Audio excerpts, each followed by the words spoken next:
Sir किसानों को बात होठों चल पर रही है, ये बात हम इसीलिए हम नहीं कहना चाहते किसानों को सर होठों पर मुस्कान लाने के लिए और बहुत वहाँ के लोगों को बात समझा के बुझा के विश्वास में ले करके और तभी वहाँ का मसला तय होगा। वो कैसे विश्वास में आएंगे, क्या करेंगे। जमीन देखिए, नदी का जमीन है। गोड़ लगतनी समाचार बटुए नामानगर से रिपोर्टर बानी वरुण सिंह जी। खबर के हेडलाइन सुनी। पारंपरिक खेती के साथ साथ समेकित खेती पर ध्यान देवे के जरूरत बा। कृषि मंत्री कहनी बसदेवा फार्म पर फल फूल नर्सरी के उद्घाटन समारोह में बात कही। बता दी कि नामानगर में फल फूल नर्सरी के उद्घाटन के कार्यक्रम रखल गए रहे। एकर कार्यक्रम लेवे वाला जे आयोजन करता रहे वो अंतर्राष्ट्रीय किसान नेता रणजीत सिंह राणा रही। यह कार्यक्रम में मंच के सजावल गई, साथे साथे यह कार्यक्रम में का बातचीत भइल, किसान लोग का विचार रखल आ एकरा अलावे कोऑपरेटिव के अध्यक्ष साहब कड़कड़ात बात पूछलें। उहो सारा चीज़ भोजपुरिया समाचार दिखाई। अंत तक खबर देखब। अगर खबर के लाइक नहीं करे तो लाइक कर ली, शेयर कर दी और सब्सक्राइब जरूर कर ली। खबर का बात तनी विस्तार से जानी। कृषि सरल नहीं खे, कठिन भी बा। जरूरत बा एकरा प्रति समर्पित होखे के। तन मन से खेती बाड़ी में लगे वाला ही सफल किसान होई। ई बात बसदेवा फार्म में शुभ के दिने फल फूल नर्सरी के उद्घाटन के दौरान बिहार सरकार के कृषि मंत्री अमरेंद्र प्रताप सिंह कहनी। यहाँ के कहनी कि कृषि के क्षेत्र में रोजगार के दिशा में केंद्र और राज्य सरकार सकारात्मक पहल कर रही है। भूमि के जौन जलस्तर बा बेहतर होखे से इजा कौनो भी प्रकार के फसल के खेती हो सकता है। ऐसन में कृषि से जुड़ल विभिन्न क्षेत्र में ज़्यादा से ज़्यादा लोग के रोजगार मिल सकता है। यहाँ के कहनी कि आज के परिवेश में हमनी के पारंपरिक खेती के साथ साथ समेकित खेती पर ध्यान देवे के जरूरत बा, जौना से कि रोजगार के साथ किसान के आय दुगना हो सके। यहाँ के कहनी कि कृषि क्षेत्र में सरकार के नया नीति के कारण किसान के अपन उत्पादन के कीमत तय करे के मौका मिलेला। खेत तक सिंचाई के सुविधा बेहतर होखे पर काम कइल जाता है। एकरा अलावे कृषि मंत्री किसान से मिट्टी जांच केंद्र करावे के संदेश देनी। बतैनी कि प्रखंड स्तर पे मिट्टी जांच के व्यवस्था हो चुकल बा। वहाँ के पर्यावरण खेत के मिट्टी बचाव के लोग के संदेश देनी। कहनी कि अधिक से अधिक पौधारोपण करके पर्यावरण दूषित ऑर्गेनिक खेती से धरती बंजर होखे से बचावल जा सकेला। उद्घाटन के तौर पे कृषि मंत्री आरा में कृषि इंजीनियरिंग कॉलेज खोले के निर्णय के जानकारी देनी। कार्यक्रम के अध्यक्षता पहले ही बता दिया गई कि रणजीत सिंह राणा, संचालन मंच के रहे अरविंद प्रताप शाही और बंटी शाही कहनी। मौका पे जिला कृषि पदाधिकारी SDO हरेंद्र राम, बिहार कृषि विश्वविद्यालय सबौर के कुलपति डॉक्टर अरुण कुमार, उद्यान निदेशक नंद किशोर सिंह, कृषि कॉलेज डुमरांव के प्राचार्य रियाज अहमद, भाजपा नेत्री शीला त्रिवेदी जौन की भाजपा के महिला मोर्चा के जिलाध्यक्ष बानी, समाज सेवी बंसी सिंह, विजय सिंह, मनोज सिंह, मृत्युंजय सिंह समेत अनेक लोग रहे। फल फूल नर्सरी के उद्घाटन के दौरान पहुंचल डुमरांव अनुमंडल के किसान खेती बाड़ी में हो रही समस्या से मंत्री जी के अवगत करैलें। किसान बंसी सी सिंचाई समस्या से होखे वाला परेशानी बतैलें। ओजे मृत्युंजय सिंह बसदेवा में उद्योग बैठा के बेरोजगार के रोजगार के देवे के पहल करे के बात कहलें। जबकि भाजपा नेता मनोज सिंह घर आ कृषि खातिर अलग अलग से बिजली मुहैया करावे आ मलई बराज के निर्माण करावे के मांग कैलो। बयान सुनी। खबर के अंत तक देखी आ लाइक, सब्सक्राइब, शेयर, कमेंट जरूर करी। खबर के बताई कि कैसन लागल। लगातार अंत तक देखब का बातचीत भइल। सर हम माननीय मंत्री जी का आशीर्वाद, शुभकामना दोनों है, कुछ अच्छा करेंगे। पहली बार मंत्री मिला है कृषि विभाग को बिहार में, मेरे मन लायक। इतने सत्यनिष्ठ और इतने मैं खुल के कह सकता हूँ इतने ईमानदार, इतने सत्यनिष्ठ और सभी के लिए भला सोचने वाले। जी, ग्रैंडफादर को आप नहीं जानते हैं? नहीं, मैं सब जानकारी प्राप्त हुई। 8 किलोमीटर पैदल चलते थे, पाला फंस गई हम लोग तो 4 पहिया में चले, तो बस में चलते। अब बस लेट हो तो पैदल चलेंगे, बस वाला पीछे पीछे पीछे सरैया तक ले आएगा। जाना तू हो तो वो कहेंगे हमें चले देवो कि ना चले देवो। रास्ते भर लोगों से मिलते जुलते तो ग्रेट मैन को प्राप्त इनके ग्रैंडफादर सर और मोहनदास, महात्मा गांधी नहीं मैं बोल रहा। जी सर मोहनदास दोनों साथ रूममेट थे, साथ पढ़े। वो अफ्रीका गए, ये कलकत्ता गए। मोहनदास कहते रहे, बोला नहीं मोहन मैं तुम्हारे आश्रम में नहीं। उनका एक शर्त था, उन्होंने नहीं माना। रहे हैं तो मैं कृषि मंत्री से यही कहूंगा कि आप सिंचाई के तरफ सबसे ज्यादा ध्यान सिंचाई के तरफ होना चाहिए, इसलिए कि सिंचाई ही किसान का सबसे मेन चीज है। अगर सिंचाई नहीं होगा तो किसान तरफ पर मर जाएगा, इसलिए कि किसान से ज्यादा दुखी इस दुनिया में कोई नहीं है। सर्विस करने वाला उसका एरियल बढ़ता है, डीए बढ़ता है, सब कुछ बढ़ता है, लेकिन किसान क्या क्या बढ़ता है। इस बात से मैं संतुष्ट हूं कि हमारे जो सरकार है, जो एनडीए की सरकार है, हमारे प्रधानमंत्री किसान के हित के लिए जो सोच रहे हैं वो अच्छी बात सोच रहे हैं, लेकिन कृषि में सबसे ज्यादा सिंचाई की जरूरत है। और आज मैं ज्यादा भाषण नहीं दूंगा, किसान के दर्द लेकर आया हूं। मैं भी एक किसान परिवार में जन्म लिया हूं। हम बचपन से हमने देखा है, मजदूरों को देखा है, किसानों को देखा है, इसलिए दर्द है किसानों के प्रति कि किसान का ये स्थिति है कि किसान के घर में शादी विवाह की नौबत आती है उसकी बेटी का, तो उस पर क्या गुजरता है कि बिना जमीन बेचे वो कभी शादी नहीं कर सकता है, उसकी स्थिति इतना दयनीय होती है। इसलिए हर नेता को कहूंगा, जिला परिषद को कहूंगा, विधायक को कहूंगा, मंत्री को कहूंगा कि आप सारी शक्ति झोंक दे किसानों के तरफ। किसानों की अगर दर्द को सरकार समझेगी तो दुनिया की कोई ताकत नहीं कि सरकार को कोई उखाड़ फेंक दे। अगर सरकार के आंसू को जो नहीं पोसेगा तो कभी सत्ता में नहीं रह सकता है, कितना भी कोई अपना दिन हाँकने वाला सरकार हो। इसी के साथ जय हिंद, जय भारत। भी बैठे हुए वहां तक चाहिए, एफसीआई के गोदाम तक। अगर ट्रक के हिसाब से पैसा आप नहीं देते हो तो 2 दिन आपकी ट्रक खड़ी कर दी जाएगी, भाड़ा में तुम्हारा सड़ा नफा बदल जाएगा। इसकी तरफ मैं आपका ध्यान आकृष्ट करूंगा और मुख्य रूप से अनुमंडल पदाधिकारी महोदय से कि अपने उच्च अधिकारियों से संपर्क करके इस दिशा में वो पहल करें। हमसे लोगों ने कहा कि कोऑपरेटिव से गेहूँ बेचवाते हैं, क्या मिलता है? फिक्स रेट जो सरकार का न्यूनतम रेट फिक्स है, किसानों को ये पता नहीं। चोरी करते हैं, कम दाम में खरीदते हैं, अधिक दाम में बेचते हैं। चोरी करते हैं तो चोरी कराते हैं, घूस देते हैं। ये मैं मुक्त कंठ से कहता हूँ, इसलिए कि 77-74 में आपके साथ भी रहा हूँ। तो किसी पद का मुँह तो आज तक नहीं रहा, अब 75 साल की उम्र में पद का मुँह है। नंबर 1। नंबर 2, अब आपसे सुझाव के तौर पर मैं ये कहूँगा, हाँ, देहारांचल की समस्या।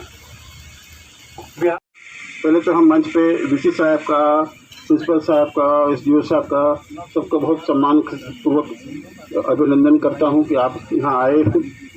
तो हमने कहा कि भाई ऐसा करो, बताओ कि मंत्री जी के गांव में पेड़ लग रहा है। तो कहा नहीं, कुछ भी हो, जुलाई में देंगे। अब हमारे छोटे भाई यही है, एक दिन विनती किए, भैया पेड़ क्यों नहीं जाएगा जून में? तो हमारे यहाँ शेड्यूल टाइम पर पेड़ यहाँ आ गया, जिसमें आए हैं। अनिल जी का बहुत सहयोग रहा। उन्होंने हमको 10 बजे रात कर फ़ोन करके पूछा, आपका पेड़ आया कि नहीं आया? मुझे इतना आश्चर्य हुआ, इतनी तत्परता थी। हमें सर आ गया है पेड़, कोई दिक्कत नहीं है। उन्होंने इसको मॉनिटर किया। एक महत्वपूर्ण बात है, किसी चीज़ को मॉनिटर कीजिए, सब कुछ सरकार के ऊपर मत छोड़िए।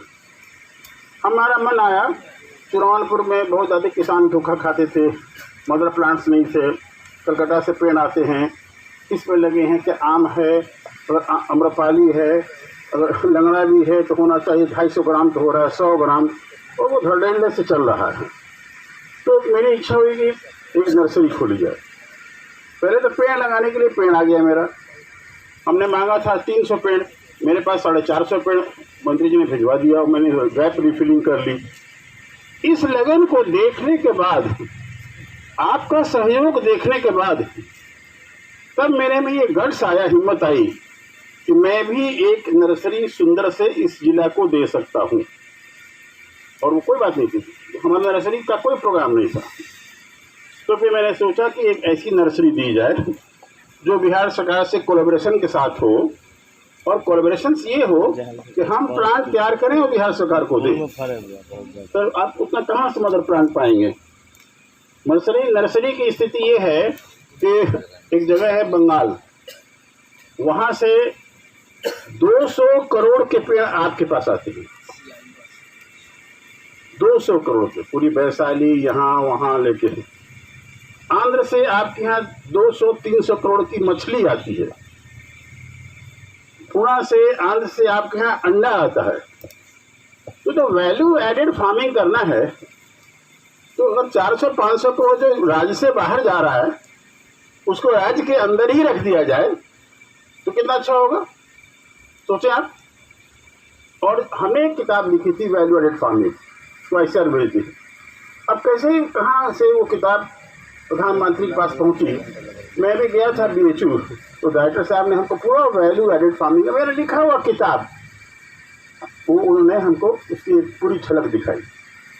4 बीघे में किसान 5 लाख की आमदनी कर सकते हैं, ये वैल्यू एडेड फार्मिंग है। अब प्रधानमंत्री जी ने कहा कि हम 2022 में आय दूनी करेंगे, तो ये थोड़ी उन्होंने कहा कि हम 12 कुंटल धान को 24 कुंटल कर देंगे, ये तो नहीं कहा उन्होंने। उन्होंने ये कहा कि फार्मिंग के तरीके को बदलिए। बैठे जा सका, तो उन्होंने कहा कि फार्मिंग के तरीके को बदलिए। अगर आपके पास में 1 बीघे जमीन है तो 5 कट्ठे में मछली कीजिए, 5 कट्ठे में आप बगीचा लगाइए, 5 कट्ठे में आप बकरी पालन चाहे डेयरी पालन कीजिए, जो करना हो।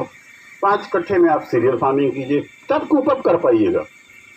अगर आप ये चाहते हैं कि धान गेहूं से कुपअप कर पाइएगा तो नहीं होगा। हमने बगीचा लगाया तो और उसमें देख रहे हैं कि बहुत निम्न स्तर पर अभी काम हो रही है, इसके बारे में क्या कहें?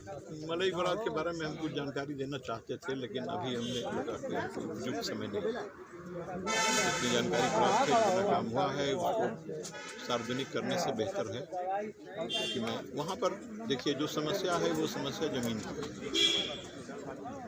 बात उस बराज की नहीं है, उसका जो वो बनेगा पिलर उसका नहीं है, बात है वाटर रिजर्वायर की। जो जलाशय बनेगा उस जलाशय में जो ज़मीन जाएगी वो ज़मीन रोहतास की जाएगी, ये सिंचाई बक्सर।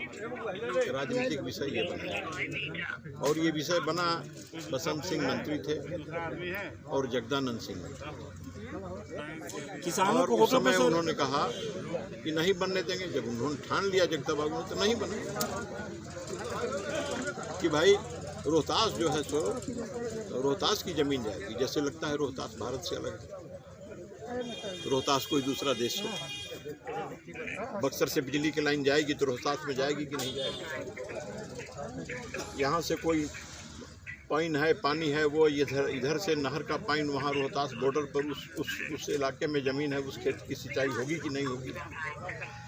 तो ये सब जो बात है ये फालतू इतनी। फिर भी मुख्यमंत्री जी 3 बार विधानसभा चुनाव के समय कह के गए कि मलई बराज अब बन जाएगा, मगर इसके लिए सरकार को पहल करना चाहिए। तो क्या करेंगे? पहल किसान जमीन जो है सो देने को तैयार नहीं है। मुख्यमंत्री जबरदस्ती जमीन छीन लें? सरकारी पत्रकार हैं, जानते हैं किसी की जमीन जबरदस्ती ली जा सकती है क्या? नहीं, तो जमीन पर बनेगा कि आकाश में बनेगा? कुछ पहल। पहल क्या पहल तो हो रही है। सारा पैसा लेके बनाने के लिए खड़े हैं और वहाँ पर लाठी भाला लेके लोग खड़े हैं। सर किसानों को बात चल रही है, ये बात हम इसीलिए हम नहीं कहना चाहते। किसानों को सर होठों पर मुस्कान लाने के लिए और वहाँ के लोगों को बात समझा के बुझा के विश्वास में ले करके और तभी वहाँ का मसला तय होगा। वो कैसे विश्वास में आएंगे, क्या करेंगे। जमीन देखिए नदी का जमीन है, जो उसका वैल्यू लगेगा। किसानों का उत्पादन का मूल्य निर्धारित करने का कुछ उत्पादन का तय करेगा, उत्पादन का मूल्य तय नहीं हो रहा है, उसके लिए होने लगा। किसान खुद अपना मूल्य तय करने लगा है। सरकार के सीधे बार्गेन कर रहा है कि हम इतना पर बेचेंगे। ये APMC से क्यों निकाला गया? ये बात समझ में नहीं आ रही। एक बाजार समिति में इसी भाव पर बेचना है और यहीं बेचना है। उसको आज़ादी क्यों दी गई कि आपको जहां मूल्य मिले आपके हिसाब से वहां बेचिए? ये आज़ादी का मतलब क्या समझते हैं? ये आज़ादी उसको मूल्य के लिए कि उसको मूल्य मिले और अपने इच्छा से अपने उत्पादन का मूल्य वो तय करे, बार्गेन करे। ये बार्गेन का अधिकार, मोल भाव करने का अधिकार किसान को, अपने उत्पादन का कीमत का मोल भाव करने का अधिकार किसानों को भारत सरकार की यशस्वी प्रधानमंत्री ने दिया है। जी साहब। नई कृषि नीति में जी साहब की आप बात कर रहे थे, क्या वो लॉन्च हो चुका है? क्या जिस ऐप के माध्यम से किसान अपना मूल्य ऐप हो चुका है। लॉन्च हो चुका है। अभी सर ग्रामीण इलाके में ट्यूबवेल बीमार पड़ता दिख रहा है, कहीं उसका समाधान नहीं है, किसान भी परेशान है, इसके बारे में क्या? इस समय खेती का समय चल रहा है। नहीं, ट्यूबवेल तो जो है 40 साल से बंद है, 40 साल से बंद है, 50 साल से बंद है। हमारा भी ट्यूबवेल हमारा खेत में बगल में, उससे हमारी सिंचाई होती थी, हमारे जमीन में। तो क्या उसे चालू करने की कुछ पहल की जाएगी? ना वो चालू नहीं ना होगा, अब वो चालू नहीं होगा, अब नया भले लग गया। ये भी सर मामला आम हो गई है वो कि चालू जो भी वो समाप्त हो गया, वो मर गया। सर कृषक को इलेक्ट्रिक से भी काफ़ी दुर्घटना हो रही है, लाइन नहीं जा रही है, पोल नहीं जा रहा है ट्रांसफार्मर तक या फिर कुआं तक, तो इसके बारे में क्या कहेंगे? लगता है किसान मर रहे हैं करंट से पकड़ा करके। कौन तक लाइन का? वो नहीं, यहाँ ये ट्यूबवेल तक, बोर तक किसान ट्यूबवेल लगाया।